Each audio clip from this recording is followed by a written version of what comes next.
4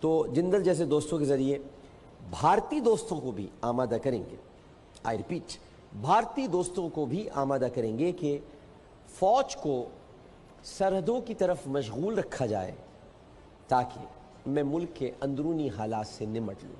بہت معنی خیز بات ہے، ذرا غور کریں گے تو آپ کی سمجھ میں آ جائے گی۔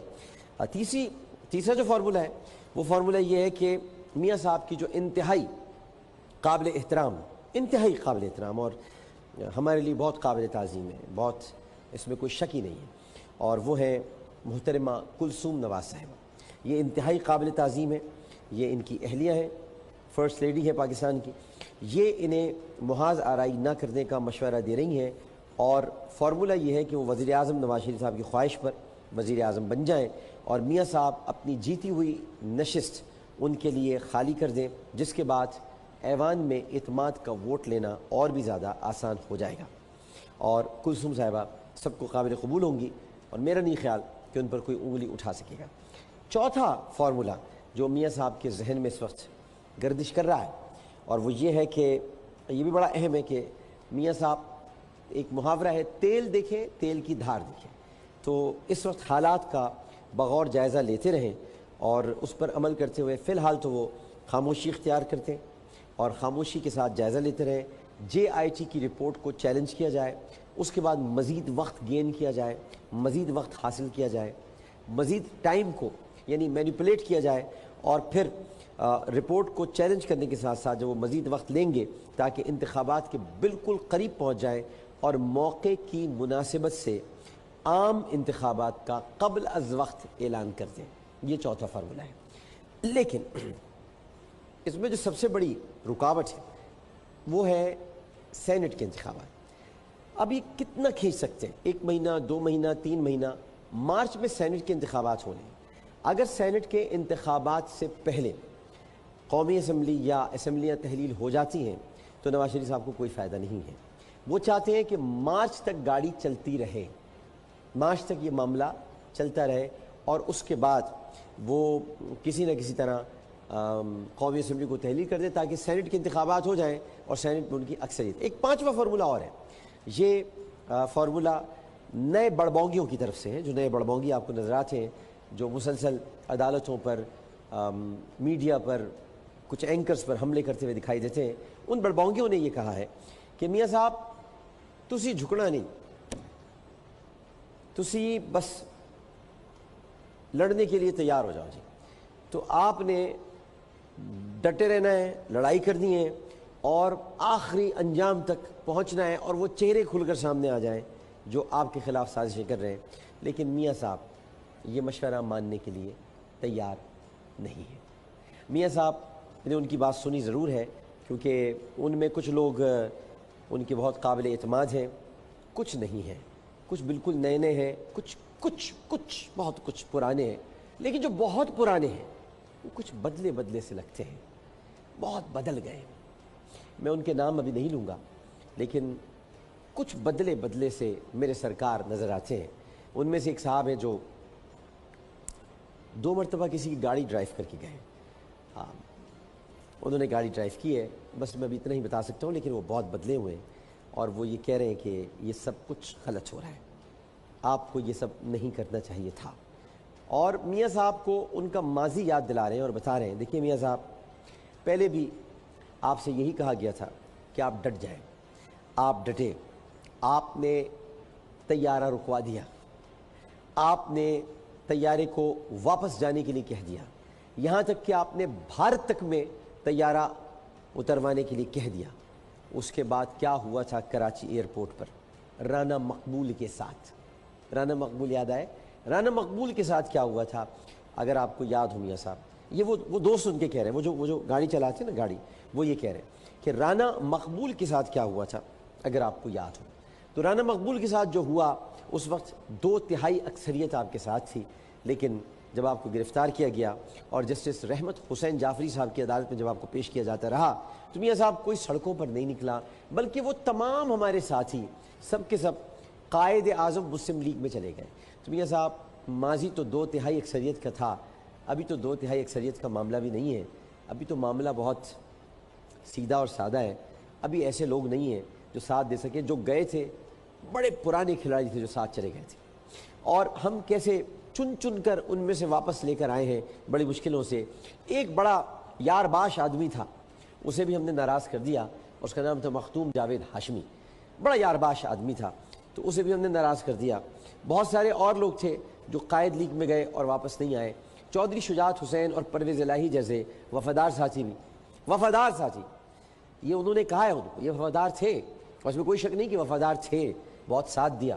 لیکن جب آپ بالا ہی بالا معاہدے کر لیں گے اور بالا ہی بالا معاہدے کر کے چلے جائیں گے تو پھر ساتھ کون دے گا؟ تو وہ سمجھا رہے ہیں. اور اس میں ایک اور اہم کردار جو گھر میں ادا کر رہی ہیں وہ ہے کلثوم نواز صاحبہ.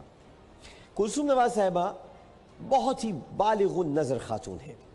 انہوں نے اپنی بیٹی کو بھی سمجھا کے بھیجا تھا GIT میں کہ بہت احتیاط کے ساتھ آپ نے وہاں جوابات دینے اور میڈیا سے بہت احتیاط سے بات کرنی. وہ الگ بات ہے کہ بیٹی نے ان کی بات نہیں سنی.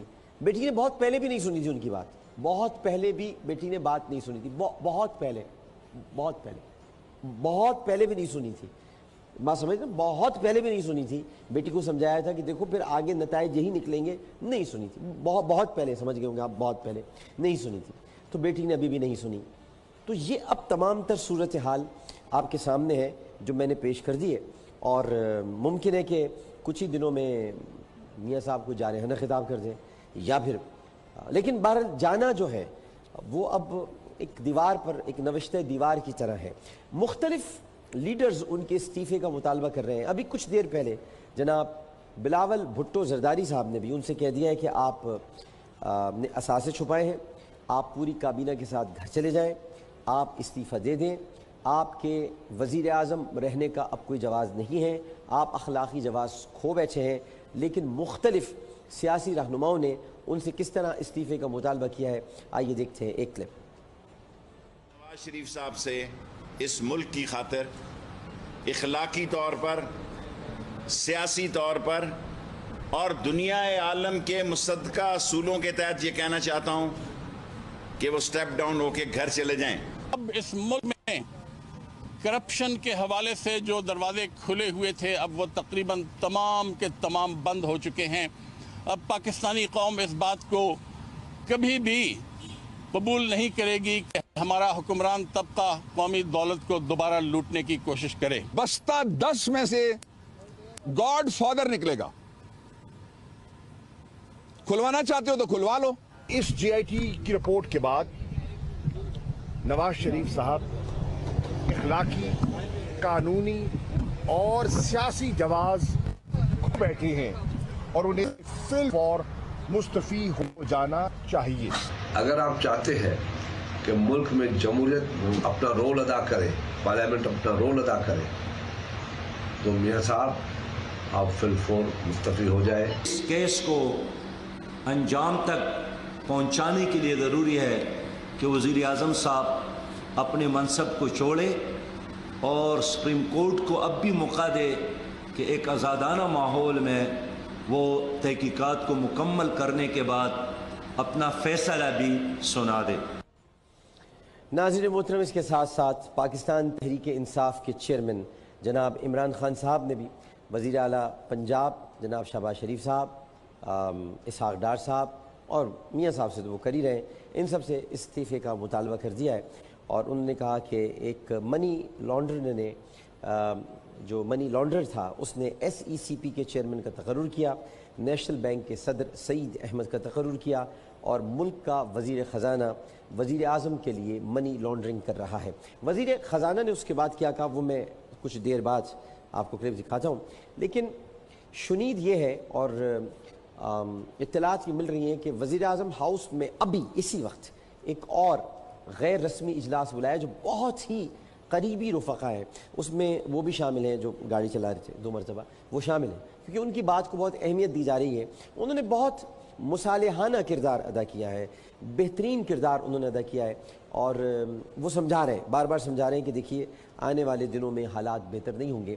بہرحال جہاں پر اور لوگ استعفے کا مطالبہ کر رہے ہیں وہاں پر متحدہ قومی موومنٹ فاروق ستار گروپ کے جو سربراہ ہیں جناب ڈاکٹر فاروق ستار صاحب, انہوں نے بھی بہتی گنگا میں ہاتھ دھو لیے ہیں اور یہ وہی فاروق ستار صاحب ہیں جو متحدہ قومی موومنٹ بقول ان کے پاکستان بنانے کے بعد وہ سمدی صاحب سے بہت گرم جوشی سے ملے تھے جب پہلی آل پارٹیز کانفرنس ہوئی تھی، اور دونوں نے کونے میں جا کر بہت بات کی تھی جس میں میاں صاحب بہت خوش تھے، اور شاید ان سے یہ کہا تھا کہ ہمارے فاروق ستار صاحب اب آ گئے ہیں، ہمارے ساتھی ہیں۔ متحدہ قومی موومنٹ فاروق ستار گروپ کیسے بنا وہ نواز شریف صاحب اچھی طرح جانتے ہیں، تو اس کے بعد انہوں نے ان کو بہت کچھ سمجھایا تھا اور کہا تھا اب یہ آ گئے ہیں ہمارے ساتھی ہیں، تو مطلب کہ اچھے کپڑے وپڑے دلایا جائے ان کو، اب تو ہمارے ساتھی۔ لیکن انہوں نے بھی ابھی کچھ دیر پہلے انہوں نے بھی نواز شریف صاحب سے استعفے کا مطالبہ کر دیا ہے۔ بدلتا ہے رنگ آسماں کیسے کیسے، ایک وقفے کے بعد حاضر ہوتے ہیں، ایسے نہیں چلے گا۔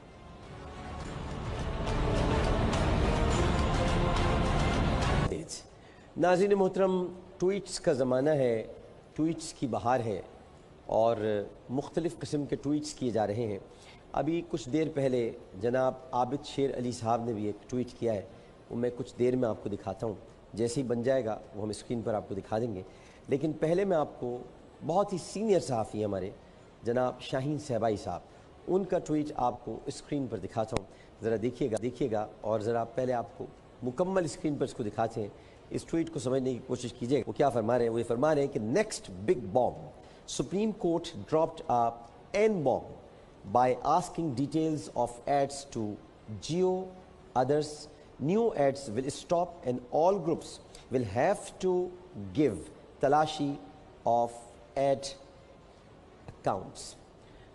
ناظرین محترم، اگر آپ کو یاد ہو تو میں نے کل یہ بتایا تھا، اصل میں نے کل بہت ساری خبریں بتائی تھیں اور اس کے ساتھ ساتھ یہ اب ٹویٹس بھی ہو رہے ہیں۔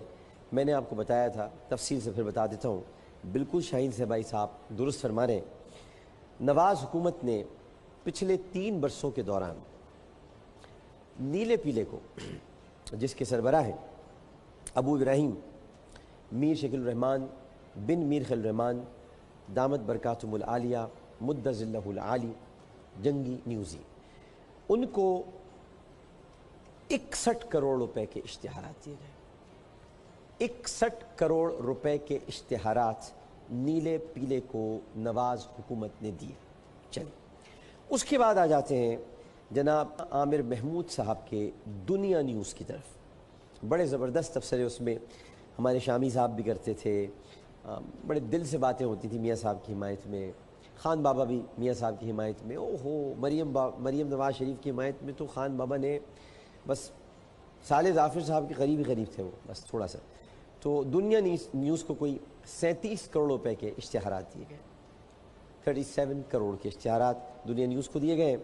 سما ٹی وی کو 10 کروڑ روپے کے اشتہارات دیے گئے، کیونکہ سما نے کچھ زیادہ حمایت نہیں کی تو 10 کروڑ کے ملے۔ لیکن جو حیرت انگیز بات ہے، کیپٹل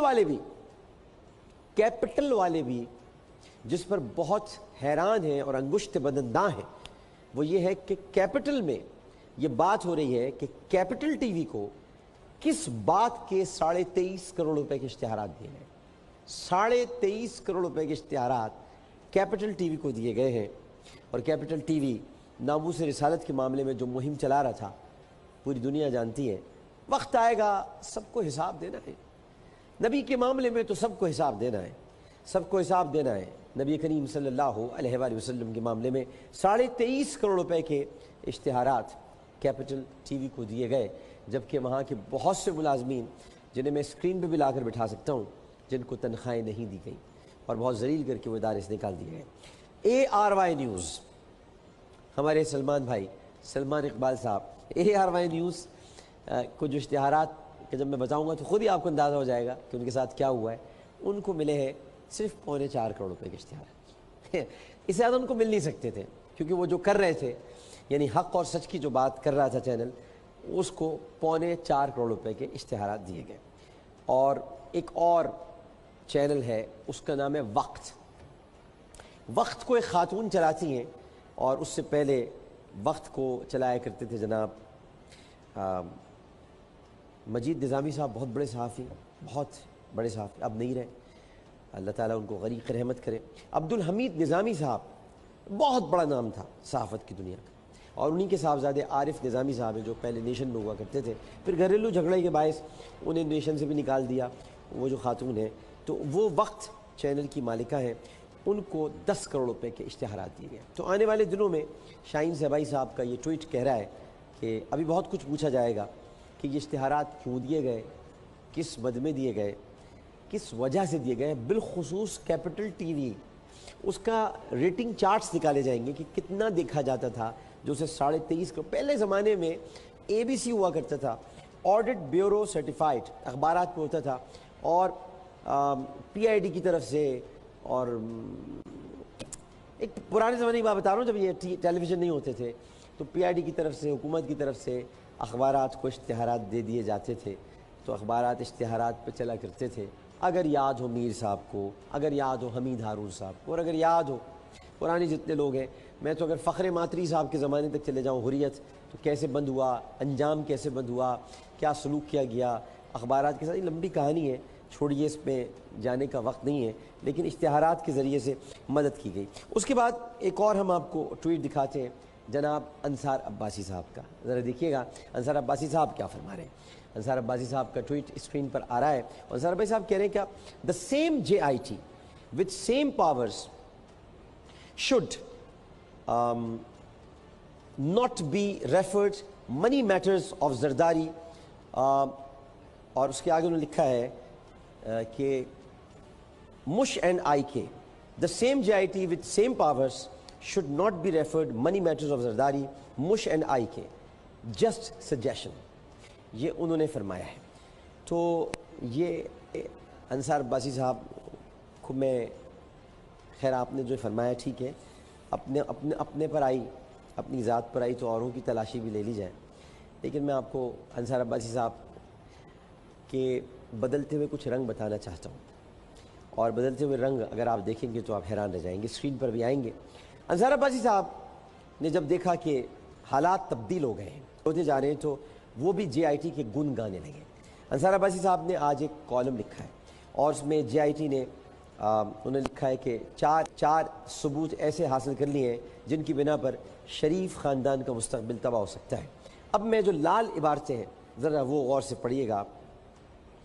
JIT نے محض 60 دنوں میں 4 دستاویزی شہادتیں حاصل کر کے بظاہر ایک ناممکن کام کیا ہے۔ واہ واہ واہ واہ واہ واہ واہ انصار عباسی صاحب، آپ وہی ہیں نا جو JIT کو برا کہتے تھے، ہیں وہی ہے نا، وہی انصار عباسی ہے نا، وہی جو واٹس ایپ کال کا شوشہ لے کے آئے تھے، وہی ہے نا، اب یہ کچھ چینج ہے آپ؟ نہیں وہی ہیں، وہی ہیں۔ محض 60 دنوں میں، واہ واہ واہ واہ واہ واہ واہ واہ واہ، محض 60 دنوں میں 4 دستاویزی شہادتیں حاصل کر کے بظاہر ایک ناممکن کام کیا ہے۔ بھئی قربان جاؤں اس بدلتے ہوئے رنگ کے، قربان جاؤں لوٹا صحافت کے، کہ جو فاضل عدالت کے نزدیک اگر درست پائی گئیں تو وزیر اعظم نواز شریف اور ان کے بچوں مریم اور حسین نواز کا سیاسی مستقبل تباہ کرنے کے لیے کافی ہوں گی۔ واہ انصار بھائی صاحب، کیا لائن لکھ دیا آپ نے، بھائی واہ بھائی واہ، بھائی کیا کہنے آپ کے، بھائی کیا کہنے، بھائی مبارک ہو آپ کو، کیا آپ نے رنگ بدلا ہے۔ اس کے بعد آپ لکھتے ہیں کہ اگر JIT کی دستاویز یعنی دستاویزی شہادت کو سپریم کورٹ آف پاکستان قبول کر لیتی ہے تو وزیر اعظم نواز شریف معزز عدالت کے سامنے پیناما کیس میں اپنے بیان کی وجہ سے سخت مشکل کا شکار ہو سکتے ہیں۔ کل تک آپ کہتے تھے کچھ نہیں ہو سکتا، ابھی آپ کہہ رہے ہیں ہو سکتے ہیں، جس میں انہوں نے غیر مبہم انداز میں کہا تھا کہ مریم نواز نہ تو آف شور کمپنیوں نیلسن اور نیسکول کی بینیفیشل مالک ہیں اور نہ کبھی تھیں۔ انصار عباسی صاحب، بھائی کمال ہے انصار عباسی صاحب، جی چاہتا ہے کہ کلیجے سے لگا لوں تجھ کو۔ پھر آگے لکھتے ہیں حتیٰ کہ اگر یہ بھی ثابت ہو گیا کہ مریم اپنے والد کی زیر کفالت نہیں، تب بھی اگر یہ ثابت ہو گیا کہ مریم آف شور کمپنیوں کی بینیفیشل مالک ہے جیسا کہ پیناما لیک سے پتہ چلتا ہے، تو اس صورت میں بھی وزیر اعظم کا مذکورہ بالا بیان انہیں مشکل میں ڈال سکتا ہے۔ مریم نواز کو ثبوت کے ساتھ یہ ثابت کرنا تھا کہ وہ نہ تو اپنے والد کی زیر کفالت ہیں اور نہ ہی نیسکول اور نیلسن کمپنیوں کی بینیفیشل مالک ہیں۔ جی یہ کرنا تو تھا، آپ نے یہ آج لکھ دیا. پہلے تو آپ کہتے تھے تو ضرورت ہی نہیں ہے, ضرورت ہی نہیں ہے, مریم کو تو بری کر دیا ہے, مریم کو تو سپریم کورٹ نے بری کر دیا, ضرورت ہی نہیں ہے. یہ لکھا تھا آپ نے, کہیں گے تو یہ بھی دکھا دوں گا میں, آپ نے کب لکھا تھا.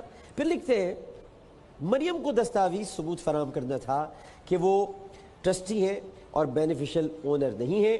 وزیر اعظم کے خاندان میں سے حسین نواز نے اعتراف کیا تھا کہ وہ آف شور کمپنیوں کے مالک ہیں جو ان کے دعوے کے مطابق انہوں نے 2006 میں خریدی تھیں. تیری پیاری پیارت کو کسی کی نظر نہ لگے چشم بد دور, اور تیرے پیارے پیارے کالم کو کسی کی نظر نہ لگے چشم بد دور. واہ واہ انصار عباسی صاحب, آپ کا یہ کالم در حقیقت وعدہ معاف کالم ہے جس میں آپ نے بہت ساری باتیں کہہ دی ہیں. ایک اور آپ کو ہم ٹویٹ دکھاتے ہیں, اور یہ جو ٹویٹ ہے یہ مرتضیٰ علی شاہ صاحب کا ہے. ذرا مرتضیٰ علی شاہ صاحب کا ٹویٹ بھی ملاحظہ فرما لیجئے. وہ کیا فرما رہے ہیں, میں تو حیران ہوں کہ وہ اب بھی یہ فرما رہے ہیں. وہ فرماتے ہیں کہ P T I and TV channels have been announcing JIT decisions day and night for 60 days. No contempt of notice by the Supreme Court. Where is justice? اوئے ہوئے ہوئے ہوئے ہوئے. جسٹس عاقب نثار صاحب, آپ سے سوال کیا جا رہا ہے where is justice. اسی لیے میں یہ کہنا چاہوں گا جناب جسٹس عاقب نثار صاحب, عرض کرنا چاہوں گا بہت ادب کے ساتھ اور پوری عدلیہ سے عرض کرنا چاہوں گا, ان تمام لوگوں کو جو باہر بیٹھ کر میڈیا چلاتے ہیں ان کو کم از کم 9 مہینے کے لیے پابند کیا جائے کہ یہ پاکستان میں رہ کر خبریں دیں, کیونکہ 9 مہینے تک اگر یہ نہیں رہیں گے یہاں پر, ایٹ لیسٹ 9 مہینے, اور اگر ان کو باہر ہی بیٹھ کر چلانے ہیں, باہری سے خبریں دینی ہے, تو پھر یہ ملک سے باہر چلے جائیں. ان کو پاکستان فورن انویسٹمنٹ نہیں ہو سکتی پاکستانی میڈیا کے اندر. یہ سپریم کورٹ کے اندر ایک کیس موجود ہے, فورن انویسٹمنٹ نہیں ہو سکتی. یہ باہر بیٹھ کر پاکستان کے خلاف ٹویٹس کرتے ہیں, پاکستان کی عدلیہ کے خلاف کرتے ہیں, باہر بیٹھ کے کاروبار چلاتے ہیں, میڈیا چلاتے ہیں. کم از کم 9 مہینے انہیں پاکستان میں رہنا چاہیے تاکہ انہیں اندازہ ہو پاکستان کی آب و ہوا کا, پاکستان کی سیاسی فضا کا. یہ کم از کم 9 مہینے اندازہ ہو تاکہ یہ لوگ بھی یہ جان کیا لکھنا ہے اور کیا نہیں لکھنا. 9 مہینے تو ان کو یہاں ہونا چاہیے. رہتے لندن میں ہیں تو وہیں کی بات کریں گے نا پھر, لندن میں جیت گئے, لندن میں جیت گئے, لندن میں جیت گئے, ڈنڈورا مچاؤ, ڈنڈورا مچاؤ, ڈنڈورا مچاؤ, تبلا بجاؤ, تبلا بجاؤ, لندن میں جیت گئے. بس پاکستان میں تو بلا لیا نا توہین عدالت میں. تو اسی لیے لندن کے قوانین کی پاسداری کرتے ہیں, یہ دبئی کے قوانین کی پاسداری کرتے ہیں, یہ پاکستان کے قوانین کی پاسداری نہیں کرتے کیونکہ یہاں رہتے ہی نہیں ہیں. یہ 9 مہینے کم از کم یہاں رہنا چاہیے ان کو, تاکہ ان کو معلوم ہو کہ عدالتوں کا مذاق اڑانا کتنا بھاری ثابت ہو سکتا ہے. مرتضیٰ علی شاہ نے اپنے ٹویٹ میں پھر عدالت کا مذاق اڑایا ہے. اس کے بعد جناب آصف کرمانی صاحب کا ٹویٹ بھی ملاحظہ فرمائیے گا. جناب آصف کرمانی صاحب نے کل رات گئے کیا تھا, ذرا یہ ٹویٹ آپ دیکھیے گا. یہ پوچھ رہے ہیں قائد اعظم دیکھ رہے ہیں آپ ملک بنانے والوں کے ساتھ کیا ہو رہا ہے. شکر ہے کہ یہ ساحر لودھی نے نہیں دیکھا ٹویٹ, ورنہ تو بہت دیر تک وہ آپ پر ایک تقریر کر دیتے. یہ تو بہت کرم ہو گیا کرمانی صاحب کہ انہوں نے دیکھا. قائد اعظم دیکھ رہے ہیں آپ, قائد اعظم تو دیکھ رہے ہیں, قائد اعظم تو دیکھ رہے ہیں کہ یہ ہو رہا ہے میرے وطن کے ساتھ. قائد اعظم تو دیکھ رہے ہیں کہ باغ ڈور کنہوں نے سنبھالی ہوئی ہے. اور صرف قائد اعظم نہیں, تحریک آزادی کے تمام رہنما اس وقت عالم برزخ میں جمع ہو کر آپ ہی کو دیکھ رہے ہیں کہ آپ نے آل انڈیا مسلم لیگ اور یہ پاکستان بنانے, یہ کیا لکھا ہے آپ نے, ملک بنانے والوں کے ساتھ کیا ہو رہا ہے. آپ نے ملک بنایا ہے, آپ نے ملک بنایا ہے. ملک ہم نے بنایا آصف کرمانی صاحب, ملک ہمارے اجداد نے بنایا ہے. ہم نعرے لگا کر آئے تھے بٹ کے رہے گا ہندوستان, لے کے رہیں گے پاکستان. ہم نے نعرے لگائے تھے, آپ نے ملک بنایا ہے. آپ نے ملک کو اس حالت پر پہنچایا ہے, اور وہ ملک بنانے والی تھی آل انڈیا مسلم لیگ. پاکستان مسلم لیگ نون نہیں تھی, وہ آل انڈیا مسلم لیگ تھی. آل انڈیا مسلم لیگ کے سربراہ تھے قائد اعظم محمد علی جناح, دستے راز تھے نواب زادہ لیاقت علی خان. تحریک آزادی کے لوگوں کے نام بھی پتہ ہے یا نہیں پتہ؟ سردار عبدالرب نشتر, راجہ صاحب محمود آباد, چودھری خلیق الزماں, ابو القاسم فضل حق. کچھ نام اگر یاد ہو تو بتا دیجئے گا. کچھ خواتین بھی تھی, صاحبزادی محمودہ بیگم رہا کرتی تھی لاہور میں, انتقال فرما گئی ہیں. اور بڑے بڑے نام تھے, بیگم رانا لیاقت علی خان, مادر ملت محترمہ فاطمہ جناح, اور جناب ڈاکٹر علامہ محمد اقبال جو 1938 میں انتقال کر گئے. خواب پاکستان کو انہیں دیکھا. کچھ لوگوں کے نام تو یاد کر لیجئے. قائد اعظم دیکھ رہے ہیں آپ قائد اعظم سے مخاطب ہیں, وہ بھی ٹویٹر پہ. قائد اعظم کو ٹویٹ, قائد اعظم کی بھی توہین کر رہے ہیں آپ. قائد اعظم دیکھ رہے ہیں آپ. قائد اعظم ہی تو دیکھ رہے ہیں، قائد اعظم ہی تو دیکھ رہے ہیں، تصویر قد آور لگی ہوئی ہے قائد اعظم کی جناب جسٹس ثاقب نثار کے سر کے اوپر، اور اسی لیے قائد اعظم کی قد آور تصویر کو دیکھتے ہوئے سپریم کورٹ نے JIT بنائی۔ قائد اعظم وہاں سے دیکھ رہے ہیں سب، قائد اعظم اس وقت عدلیہ سے سب کچھ دیکھ رہے ہیں۔ قائد اعظم کی تصویر شاندار لگی ہوئی ہے کمرہ نمبر 1 میں، جہاں پر جناب جسٹس ثاقب نثار صاحب کی عدالت لگتی ہے، شاندار میرے قائد کی تصویر وہاں پر لگی ہے، اور وہ سب کچھ دیکھ رہے ہیں۔ قائد اعظم کی نگاہوں کے سامنے سب کچھ ہے۔ قائد اعظم نے جاگتے میں نبی کریم صلی اللہ علیہ وآلہ وسلم کی زیارت کی تھی۔ قائد اعظم سب دیکھ رہے ہیں۔ قائد اعظم کو معلوم ہے کہ قائد اعظم کے پاکستان کے ساتھ کس نے کیا کیا ہے، کس نے پاکستان کو لوٹا ہے، کھسوٹا ہے، نوچا ہے، بھموڑا ہے، کھایا ہے، خون پی لیا پاکستان کا، گوشت کھا لیا پاکستان کا، اور کرمانی صاحب آپ کہتے ہیں قائد اعظم دیکھ رہے ہیں۔ آپ افسوس ہوتا ہے کہ آپ جیسے لوگ اب قائد اعظم سے کہہ رہے ہیں کہ دیکھ رہے ہیں آپ۔ بہرحال میں آپ کو ایک اور کلپ اپنا دکھا دیتا ہوں۔ سما والوں نے آج یہ بات بتائی ہے، اگر سما والے کل کا ایسے نہیں چلے گا دیکھ لیتے تو شاید ان کو یہ بات آج نہیں بتانی پڑتی۔ سما نے آج کہا ہے کہ جو دستاویزات جمع کرائی گئی ہیں مریم نواز شریف صاحبہ کی طرف سے، وہ 2006 کی جو دستاویزات تھیں اس میں جو فونٹ استعمال ہوا ہے، سلائیڈ شو آپ کو دکھا دیتے ہیں، دکھا دیجئے، کیونکہ جب تک ہم کہیں گے نہیں وہ لگے گا نہیں۔ سلائیڈ شو ہم آپ کو دکھا دیتے ہیں کہ سما نے یہ دستاویزات جمع کرائی ہیں کہ جو 2006 میں جو دستاویزات جمع کرائی تھیں، یعنی مریم صاحبہ نے جمع کرائی ہیں، سما نے نہیں، اس میں جو فونٹ استعمال ہوا تھا وہ فونٹ 2006 میں نہیں ہوا تھا، یعنی ایجادی نہیں ہوا تھا، یا ان کا کہنا ہے کہ وہ فونٹ نہیں تھا۔ یہ سما نے آج کہا ہے، کل میں نے رات کو کیا کہا تھا آئیے آپ کو سناتے ہیں۔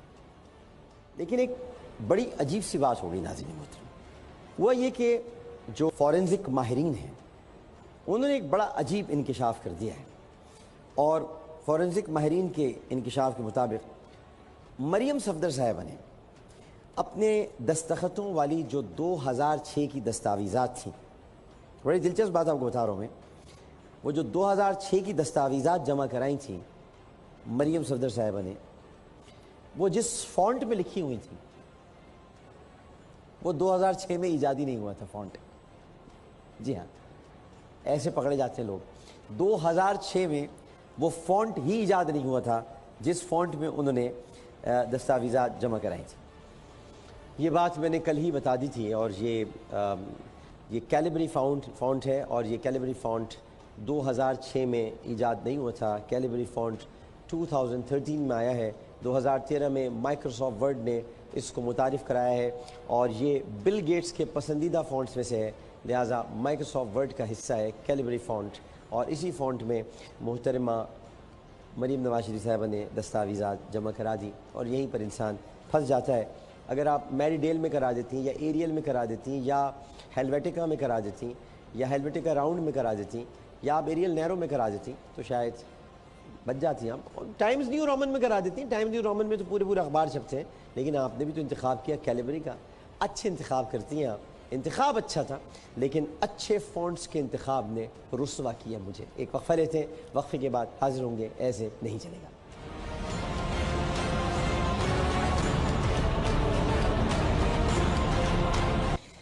یہ ہوتا ہے ناظرین، یہی دنیا میں ہوتا ہے۔ نیوز کا جو پہلا صفحہ ہے وہ کسی قبرستان کا منظر پیش کر رہا ہے۔ اگر آج ہم دی نیوز کے پہلے صفحے کی طرف جائیں گے اور ہم آپ کو دکھائیں گے تو آپ کو اس میں نور غائب ہو گیا ہے۔ نور آج آپ کو نظر نہیں آئے گا۔ نورانی کی خاموشی کہیں طولانی تو نہیں ہو گئی ہے، اور آج سپریم کورٹ کا آرڈر کام کر گیا۔ آج احمد نورانی دی نیوز میں کہیں نظر نہیں آ رہے۔ ایک ایسا بے نورانی جس نے نام کے آگے تو نورانی لکھ رکھا ہے، لیکن ساری خبریں بے نور، ساری رپورٹس بے نور، اور نہ صرف بے نور بلکہ معذرتیں بھی کی ہیں، جھوٹ بھی بولا ہے، دوسروں کے گھروں میں آگ لگانے کی کوشش کی ہے، بہت کچھ کہا ہے اس شخص نے۔ میری ذات پر تو بہت کیچڑ اچھالی ہے، اتنی کیچڑ اچھالی ہے کہ جس دن یہ کورٹ میں جائیں گے، میں نے اپنے چینل سے کہا ہے کہ میں فریق بنوں گا، میں بھی عدالت جاؤں گا، میں بھی یہ وہ ٹویٹس لے کر جاؤں گا عدالت، میں بھی بہت کچھ عدالت لے کر جانا چاہتا ہوں، میری بھی بہت توہین ہوئی ہے، بڑی میری کردار کشی کی ہے، تو جس دن آپ جائیں گے انشاءاللہ تعالی میں بھی عدالت جاؤں گا، میں بھی جج صاحب سے ریکویسٹ کروں گا میں بھی ان سے گزارش کروں گا سر جھکا کے ادب کے ساتھ کہ مجھے بھی سنیا, مجھے بھی موقع دیجیے, میں بھی کچھ کہنا چاہتا ہوں میر شکیل الرحمان کے اس احمد نورانی کے بارے میں کہ اس نے کیا کیا لکھا ہے اور کس کس موقع پر کیا کچھ کہا ہے. تو آج یہ صفحہ بالکل یعنی آج بیرور ہے. آج مگر آپ کو ایک اور بات بتائیں کہ اخبار نے اپنا وتیرہ نہیں بدلا. وتیرہ جس کو کہتے ہیں نا کہ اپنے آپ کو تھوڑا بدل لیں, وہ نہیں بدلا. جنگ وتیرہ آج بھی وہی ہے, جھوٹی جھوٹی خبریں بڑی بڑی سرخیوں میں چھاپیں, لیکن جب اپنے ہی خلاف نوٹس جاری ہوا تو اتنی سی خبر لگ گئی, اور جھوٹی خبریں اتنی بڑی بڑی, لیکن جب اپنے خلاف نوٹس جاری ہوا تو اتنی سی خبر لگ گئی. ذرا دیکھیے آپ, بالکل سنگل کالم کی خبر لگی ہوئی ہے جنگ اخبار میں, چھوٹی سی خبر لگی ہوئی ہے جس میں لکھا ہے کہ سپریم کورٹ نے توہین عدالت کا نوٹس جاری کر دیا. سنگل کالم کی خبر ہے, چھوٹی سی خبر ہے. وہ ہماری ٹیم شاید وہ دکھا یا دیکھیے جی, یہ اس کو ذرا پوری اسکرین پر دکھائیے گا, ذرا پورا دکھایا کریں تاکہ نظر آئے لوگوں کو کہ جنگ گروپ کے ایڈیٹر, پبلشر اور رپورٹر کو توہین عدالت کا نوٹس. یہ ہے سنگل کالم کی خبر. اور جھوٹی خبریں بڑی بڑی, جھوٹی خبریں گھڑنے والے, جھوٹے شعر سنانے والے, لوگوں صبر کے اپنے کیے کی جلد سزا ہے پانے والے. درد تو آنکھوں سے بہتا ہے اور چہرہ سب کچھ کہتا ہے, یہ مت لکھو وہ مت لکھو, آئے بڑے سمجھانے والے. تو ہم سے یہی کہا جاتا تھا, اگر یاد ہو کچھ یاد دلانا چاہتا ہوں آپ کو. ایک خبر لگی تھی 2 کالم کی عامر لیاقت حسین کے خلاف, اور اس کی بائی لائن آپ کو دکھاؤں گا میں پوری اسکرین پر. میں وہ خبر آپ کو دکھاتا ہوں, بائی لائن غور سے پڑھیے گا کہ بائی لائن کس کی تھی. اور وہ خبر تھی جو احمد نورانی صاحب نے میرے خلاف وہ رپورٹ دی تھی, اور وہ بائی لائن تھی احمد نورانی صاحب کی بائی لائن تھی. بہرحال آپ دوسروں کا مذاق اڑاتے رہے, دوسروں کے بارے میں کہتے رہے. واٹس ایپ کی خبر ایک تھی, واٹس ایپ کی خبر شوشہ چھوڑا تھا کہ سپریم کورٹ کے رجسٹرار نے واٹس ایپ کال کی, اور پھر خود ہی اس میں اندر جا کے لکھا نہیں کوئی ان کی آواز میں بات کر رہا تھا, لیکن ایک ایسا ماحول بنایا تھا اس گروپ نے کہ ہر دوسرا اینکر ان کا کہہ رہا تھا کہ وہ تو واٹس ایپ کال ہوئی ہے نا, رجسٹرار نے کی تو ہے, تو وہ جواب کیوں نہیں دے رہے, وہ ڈینائی کیوں نہیں کر رہے, وہ ڈینائل موڈ میں کیوں نہیں ہے, وہ تردید کیوں نہیں کر دیتے. بھئی وہ تردید کیوں کریں جبکہ آپ خود کہہ رہے ہیں کہ کسی نے ان کی آواز بنا کر بات کی تھی, تو تردید یہاں پر کہاں ہو سکتی ہے.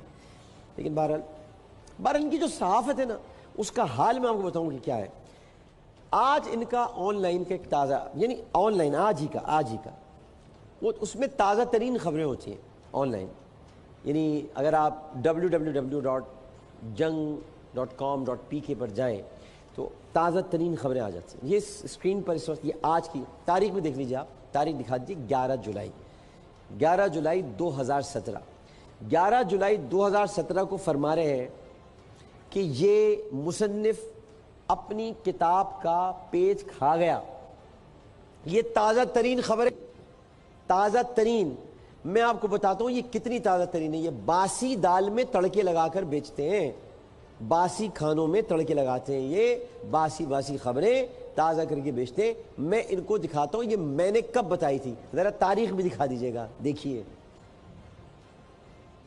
قول میں اور عمل میں سچا ہونا چاہیے, اور اس کی مثال جو ہے وہ میتھیو گاڈون نے دی ہے. یہ ایک بہت بڑے آتھر ہیں, انہوں نے لکھا تھا کہ برطانیہ میں انتخابات تھریسا میں جیت جائیں گی اور بھاری اکثریت سے جیتیں گی, لیکن جب انہوں نے لکھا تو نتائج اس کے برعکس ثابت ہوئے. تو انہوں نے اپنے قول کا پاس رکھتے ہوئے جو کتاب لکھی تھی وہی کھا لی دوران پروگرام, اس کے پرچے پھاڑے اور وہ کھا گئے. ایسے بھی لوگ ہوتے ہیں دنیا میں. دیکھیے ان کے لیے میں یہی کہوں گا کہ پپو یار تنگ نہ کر.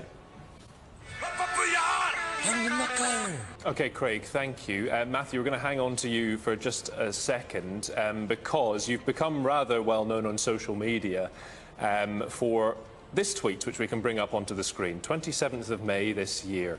I'm saying this out loud. I do not believe that Labour under Jeremy Corbyn will poll 38%. I will happily, in fact, eat my new Brexit book if they do. Now, your book is Brexit, Why Britain Voted to Leave the European Union. You are a man of your word, Matthew.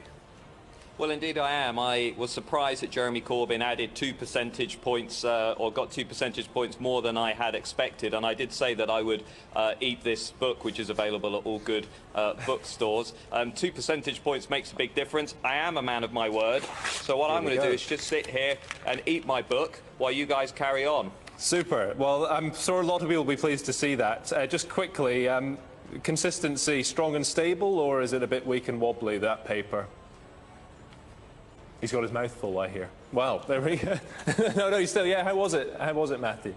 It's actually a hardback. There are lots of chemicals, but I've got to get through the whole thing. So. OK. Well, we'll leave you to get through it, and hopefully some of your Twitter supporters are happy with you keeping your promise to the world of social media. Thank you very much, both Matthew Goodman and Craig Beaumont there.